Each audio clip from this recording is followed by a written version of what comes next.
Hello everyone. आज मैं आप लोगों के साथ डिस्कस करने जा रही हूँ स्पीच और लैंग्वेज के बारे में। जो हम बोलते हैं, समझते हैं और बात करते हैं उसके बारे में। तो ये कैसे डेवलप होती है, क्या होता है इसमें, I am going to talk about that. जो पहले फर्स्ट 3 इयर्स होते हैं लाइफ के, उसमें हमारा ब्रेन डेवलप होता है और मेच्योर होता है। और ये बहुत इम्पॉर्टेंट पीरियड होता है जिसमें कि बच्चे स्पीच और लैंग्वेज स्किल्स को लर्न करते हैं। और इस यही वो टाइम होता है जब सारे वो साउंड्स सुनते हैं, देखते हैं चीज़ों को और उनके थ्रू लर्न करते हैं। और उनको कंसिस्टेंट एक्सपोजर मिलता है to the speech and language of other people. जो फैमिली मेम्बर्स हैं, बाहर के हैं, घर के लोग हैं, सबसे वो सुनते हैं और सबसे सीखते हैं। तो इसीलिए इस पीरियड को हम क्रिटिकल पीरियड कहते हैं of for speech and language development in infants या छोटे बच्चों में, यंग चिल्ड्रन। कि जब जो हमारा ब्रेन होता है, जो बच्चों का ब्रेन होता है, वो बेस्ट टाइम होता है उनके ब्रेन का जब वो एब्जॉर्ब करते हैं लैंग्वेज को। तो इस क्रिटिकल पीरियड में हमें ध्यान रखना है कि हम बच्चों को कैसे एक्सपोजर दें लैंग्वेज के लिए, कि जिससे कि वो ज़्यादा से ज़्यादा लर्न कर सकें और उनके माइलस्टोन्स ठीक से डेवलप हो सकें, कोई डिले ना हो और कोई प्रॉब्लम ना हो। सबसे पहले तो I want to talk about the milestones for speech and language development, कि वो क्या होते हैं और हम उनको कैसे देख सकते हैं।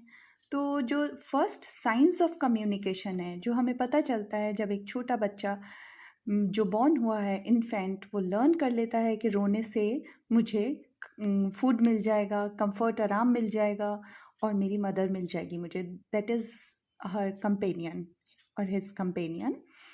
जो न्यू बॉर्न्स होते हैं वो डिफरेंट डिफरेंट साउंड्स को रिकग्नाइज करने लगते हैं और अपनी मदर की वॉइस को भी रिकग्नाइज करने लगते हैं, या जो भी उसके साथ रहता है दिन भर। अगर mother is working, so primary care taker, तो वो उनकी आवाज़ को रिकग्नाइज करने लगते हैं ईजिली। और जैसे जैसे वो ग्रो करते हैं तो they begin to sort out the speech sounds, कि कौन सा साउंड है ये। एनवायरनमेंट में साउंड्स जो होते हैं, different different sounds, they start recognising. वो बेल साउंड है तो स्टार्टल हो जाते हैं, चौंक जाते हैं अगर कोई तेज़ साउंड आता है, या कोई अच्छा साउंड आता है, म्यूज़िक आता है, तो they start playing with their hands and legs. And by the age of 6 month, जितने भी ज़्यादा से ज़्यादा बेबीज़ हैं वो रिकग्नाइज करते हैं बेसिक साउंड्स को, जो हमारी नेटिव लैंग्वेज के हैं, जो भी उनकी नेटिव लैंग्वेज के हैं, उनको रिकग्नाइज करने लगते हैं, पहचानने लगते हैं। अब आगे ये तो है कि हर बच्चा डिफरेंट होता है, तो हर एक की जो स्पीच और लैंग्वेज है वो डिफरेंट तरीके से डेवलपमेंट होता है उसका। कोई थोड़ा बहुत जल्दी बोलने लगता है, थोड़ा बहुत किसी किसी को टाइम लगता है मास्टरिंग करने में the skills of language. But सारे ही बच्चे, मोस्टली जो बच्चे हैं, वो बाय द एज ऑफ 1 कुछ ना कुछ बोलना, अराउंड 1 ईयर पे कुछ ना कुछ, 1 वर्ड 2 वर्ड बोलना स्टार्ट कर देना चाहिए उन लोगों को। और बैबलिंग करने लगते हैं वो 6 मंथ की एज पर। बैबलिंग होती है जैसे बबा बबा, दादा दादा, ना ना ना ना, ये साउंड्स होते हैं जिनको वो चेन करने लगते हैं 6 मंथ की एज पर। और 1 ईयर की एज पर, exact 1 year is not important necessary, but हाँ, around 1 year. Some children start speaking before 1 year and some starts later. तो ऐसा कोई ज़रूरी नहीं है कि एग्जैक्ट 12 महीने होते ही उसको बोलना चाहिए, पर हाँ, 12 महीने के अराउंड में बोलना शुरू कर देना चाहिए कुछ ना कुछ। एटलीस्ट मम्मा बोले, एटलीस्ट पापा, पानी, कुछ भी। हर बच्चा अलग होता है, हर बच्चा अलग वर्ड बोलना स्टार्ट करता है। तो उस टाइम डेवलपमेंट जो है वो स्टार्ट हो जाता है बोलने का, और वर्ड्स का स्पेशली। और तब से लेके जो है, बर्थ से लेके 5 इयर्स तक की जो एज है वो बहुत इम्पॉर्टेंट है स्पीच एंड लैंग्वेज स्किल्स के डेवलपमेंट के लिए।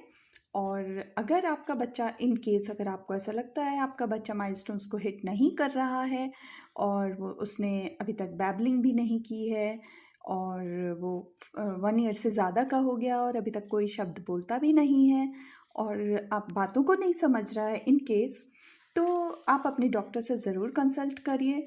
और हो सकता है कि जो भी रीज़न हो, डॉक्टर और health professional can find out better, but you may need extra help और हो सकता है कोई डिले हो, हियरिंग लॉस भी हो सकता है, और कभी कभी कोई स्पीच और लैंग्वेज का डिसऑर्डर भी हो सकता है। और कभी कभी बच्चे को एक्सपोजर ना मिलने से भी ऐसा होता है कि बिल्कुल कोई बात ही नहीं कर रहा है बच्चों से, जब से वो बॉर्न हुए हैं, they are just playing themselves. तो कभी कभी ऐसा हो जाता है, बट ऐसा तो जनरली नहीं होता है। बच्चों के साथ सभी बात करते हैं, जो भी छोटा बच्चा होता है, but exceptions are always there, that's why I am saying. तो अगर ऐसा है तो हो सकता है कि लैंग्वेज में इम्पेयरमेंट या डिले हो जाए language. So you must contact your doctor. So now अब हम बात करेंगे कि अगर आपके बच्चे में स्पीच लैंग्वेज में डिले आ गया है तो what should you do. Many parents ask, what should I do if my child's speech or language appears to be delayed? The first thing I have already told you, talk to your doctor. अगर आपको कोई भी concern लग रहा है तो doctor से ज़रूर बात कीजिए, और doctor may refer you to a speech language pathologist. Speech language pathologist और स्पीच लैंग्वेज थेरेपिस्ट जो होता है वो हेल्थ प्रोफेशनल है, जो कि ट्रेंड होता है बच्चों की स्पीच को इवेलुएट करने में और उनको ट्रीटमेंट देने में।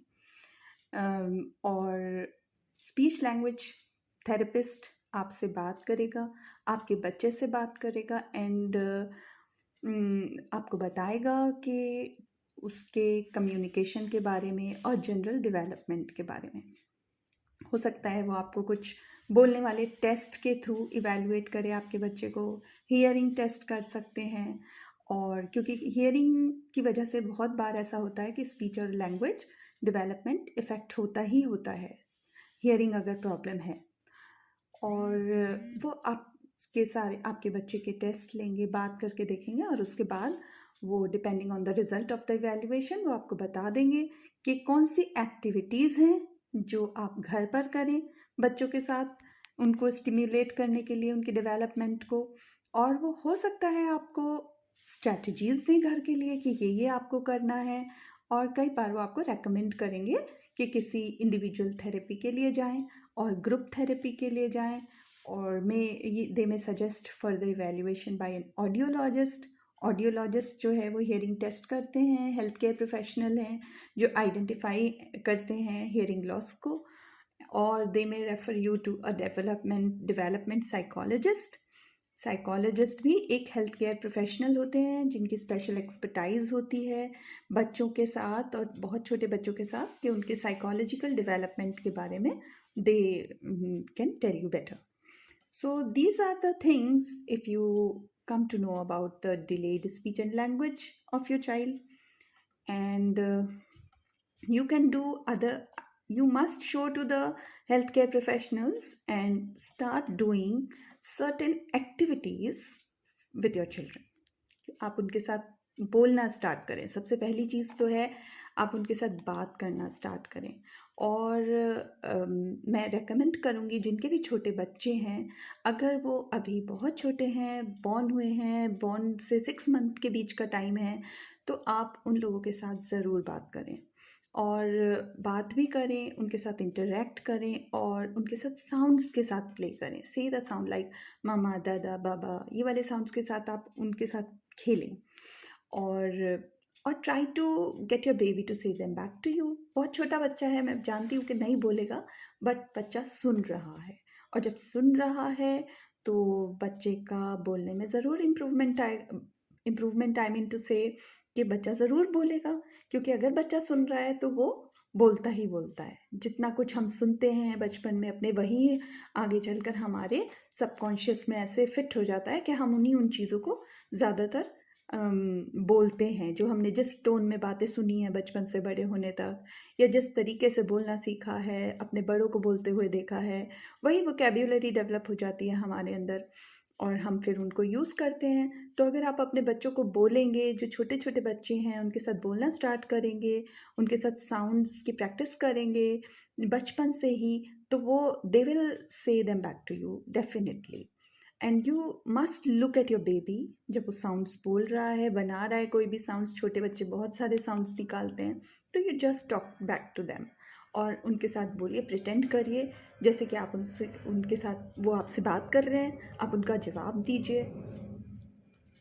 और जब वो हँसते हैं, जब वो फेसेस बनाते हैं, तो make the same faces back to them. आप उनके साथ सेम तरीके से बात करिए जैसे कि आप किसी बड़े के साथ कर रहे हैं। उनके साथ खेलिए, उनको सिखाइए, जैसे कि हाथ से क्लैपिंग करना, पिकाबू खेलिए। ये सारे गेम्स हैं जो डेवलपमेंट में बहुत बहुत हेल्प करते हैं। हम बच्चों के साथ अगर खेलते हैं, जिस बच्चे के साथ हम खेलते और बोलते ज़्यादा हैं, तो जनरली वो बच्चे बहुत जल्दी पिक करते हैं। आप उनके साथ जब उनको नहला रहे हैं, खाना खिला रहे हैं, तो उनके साथ बात करिए, ठीक है? और talk about what you are doing. जैसे अगर आप कुछ और काम कर रहे हैं पर बच्चा आपकी तरफ देख रहा है लेटा हुआ, या अपने बेड पर लेटा है, खेल रहा है, बट वो आपको ही देख रहा है। जनरली बच्चे देखते ही रहते हैं जब जहाँ पेरेंट्स होते हैं। जब थोड़े से भी बड़े हो जाते हैं तो लेटे हुए भी बैठे हुए भी वो पेरेंट्स की तरफ देखते रहते हैं। तो आप उनको, जब वो आपको देख रहे हैं तो आप वो चीज़ बोलते रहिए आप क्या कर रहे हैं। आप उनको बताते रहिए मम्मा कुक कर रही है, mama is packing up the things, mama ये कर रही है, पापा ये कर रहे हैं। जो भी आप कर रहे हैं बोलते रहिए, बोलते रहिए। The way you are interacting with your child will never feel alone and he will learn how to speak. Alright, उसके बाद there are lots and lots of activities that you can do. आप बच्चों को, जो छोटे बच्चे हैं उनको जेस्चर्स से वेव करना सिखाएं, पॉइंट करना सिखाइए, एनिमल्स के साउंड्स बोलिए उनके सामने, एनिमल टॉयज़ दिखाइए उनको, रियल डॉग दिखाइए, रियल टॉयज़ दिखाइए, रियल कैट दिखाइए। And this helps your baby to connect the sound and the animal. If you're showing them dog every day and you're making the sound of dog, woof woof, भाव भाव, तो बच्चे फिर उस चीज़ को repeat करने लगते हैं ग्रेजुअली। और एनिमल साउंड्स में लायन साउंड आप बच्चों को सुनवाइए। ये एक मेरा फेवरेट साउंड है जो मैं बच्चों के साथ, अपने बच्चों के साथ भी मैंने बहुत यूज़ करा है, अपनी फैमिली के बच्चों के साथ बहुत यूज़ करा है, and I have seen results, very very good results, कि बच्चे एकदम रिपीट करने लगते हैं लायन साउंड को। And my nephew, when he was around 4 months, उसके साथ मैंने यूज़ करा था, तो उसने बहुत जल्दी लायन का साउंड निकाल दिया था। 4 भी नहीं था, in fact he was around 2 months। तो सरप्राइजिंग है, मेरे लिए भी खुद सरप्राइज था when I spoke in front of him lion sound, and at that time I was not a therapist, this was my way to play with the children. तो मैं बच्चों के साथ जब खेलती थी, मेरी आदत थी कि मैं एनिमल साउंड्स, कार साउंड्स करती थी, और अचानक से उसने रिपीट कर दिया इतनी छोटी एज पर, तो this was surprising for me also. तो आप ये साउंड्स को यूज़ करिए। और अगर आपका बेबी मम्मा बोलने लगा है, तो जब वो मम्मा बोले तो आप बोलिए यस मम्मा इज़ हियर, मम्मा आपके पास है, मम्मा आ गई, मम्मा आपके साथ प्ले करेगी, and speak continuously with your child. So ऐसे करके आप, और आस्क आप बेबी किधर है, where is baby, where is my baby, where is my baby, name लेकर भी बोल सकते हैं आप अपने बेबी का। एंड द अदर थिंग, आप उनके साथ रीडिंग करिए। छोटे थोड़े बड़े हो गए हैं, 6 months के हो गए हैं, they are looking at the pictures, they will enjoy looking colourful pictures, तो आप उनको रीड करके सुनाइए। There are lot of books in the market, in the at Amazon that you can find out, जिनमें बड़ी बड़ी कलरफुल पिक्चर्स हैं। Show them, make the sounds, read them, tell them what is this. और थोड़े और बड़े हो गए 2 years तक के, 1 year के, तो दे कैन पॉइंट, आप उनको पॉइंट करवाइए, उनसे क्वेश्चन आंसर्स करिए। जब वो 2 years के अराउंड में, you can do this activity, reading वाली बहुत अच्छे से कर सकते हैं। पिक्चर कार्ड्स की एक्टिविटी कर सकते हैं, टॉयज़ के साथ यू कैन प्ले, कि चलो let's play, pretend play start कर सकते हैं। और pretend play is a very good activity, reading is a very good activity. और जब आपका बच्चा बोल रहा है, if your child is speaking clearly, you should model good speech to them. जब वो बोलना स्टार्ट कर चुका है तो आप उनको मॉडल करिए, अच्छी स्पीच, अच्छे बोलने के लिए मॉडल करिए। Repeat what ever your child is saying, और जो भी वो बोल रहे हैं उनके सेंटेंस को लंबा करिए। अगर उसने सिर्फ एक वर्ड बोला है कुकीज़, तो आप उसको लंबा करिए, ओ आपको कुकी चाहिए, और अगर वो कुकी खाते खाते बच्चा बोल रहा है कुकी, तो आप पूछ सकते हैं आपको और चाहिए, मोर कुकी, आपको ज़्यादा कुकी चाहिए, और चाहिए, और कुकी दे दो। सो एक्सपेंड सेंटेंसेस। अगर आप सेंटेंसेस को एक्सपेंड करेंगे तो उनको भी पता चलेगा कि कैसे हमें सेंटेंसेस को लंबा करना है और कैसे हमें ज़्यादा बोलना है। और इस तरह से आप उनको सेंटेंसेस लंबा करना, आगे ज़्यादा बोलना सिखा सकते हैं। येस और नो सिखाइए बच्चे के साथ। जब वो थोड़ा समझने लग जाएं, बड़े हो जाएं, तो आप उनको आंसर्स करना सिखाइए, क्वेश्चंस पूछिए।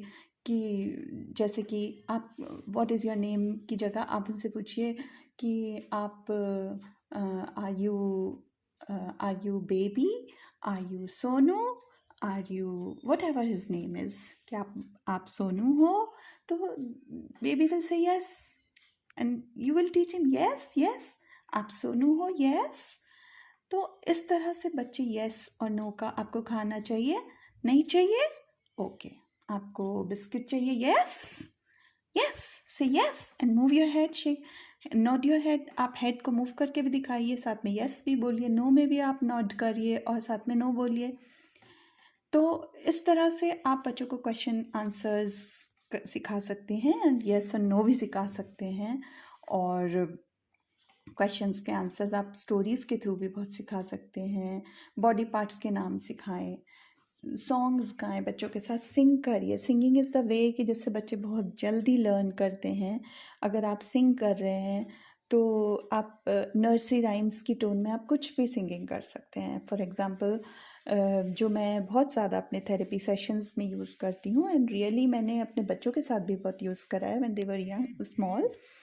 तो जैसे कि अगर आप ब्रशिंग एक्टिविटी है फॉर एग्ज़ाम्पल, तो आप ब्रश करा रहे हैं, उस टाइम पे आप सिंग करिए this is the way I brush my teeth, brush brush brush. This is the way I put paste, paste, where is the paste, paste कहाँ पर है, चलो पेस्ट उठाते हैं। और पेस्ट को पुट करते हुए आप बोलें, बहुत ज़्यादा उस वर्ड को यूज़ करें। और this is the way I comb my hair, and comb hair of your child. This is the way I eat my food, eat my food. और खाते हुए आप eat food ऐड कर दीजिए।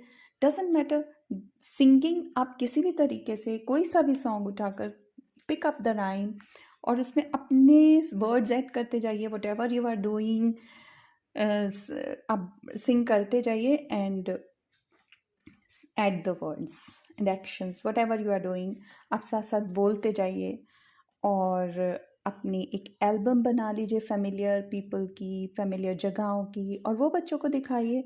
और उनको बताइए उनकी फैमिली में कौन कौन है, जिन लोगों से वो बहुत कम मिल पाते हैं, उन जिनके साथ कम टाइम स्पेंड कर पाते हैं, उनके नाम भी नहीं पता होते because there are nuclear families nowadays. तो बच्चे बहुत कम मिल पाते हैं due to the busy schedule, और कोविड की वजह से भी बहुत कम मिलना हो रहा है। तो आप एल्बम्स के थ्रू उनको उनके रिलेटिव्स के बारे में, कज़िन्स के बारे में जिनसे बहुत कम मिल रहे हैं, बताते रहिए, जिससे कि उनकी वोकेबुलरी भी बढ़ती रहे, अंडरस्टैंडिंग भी बनती रहे, और वो लर्न कर लें कि हम जब वो मिलेंगे तो उनको डिफ़िकल्टी नहीं होगी। उन जगहों की वीडियोज़ और फोटोज़ शेयर करिए बच्चों के साथ। और इस तरह से आप उनके साथ बात कर सकते हैं। तो these are the few activities. हमारे पास और भी बहुत सारी एक्टिविटीज़ हैं that I will share gradually through the platform. And bye for now and see you later. Thank you.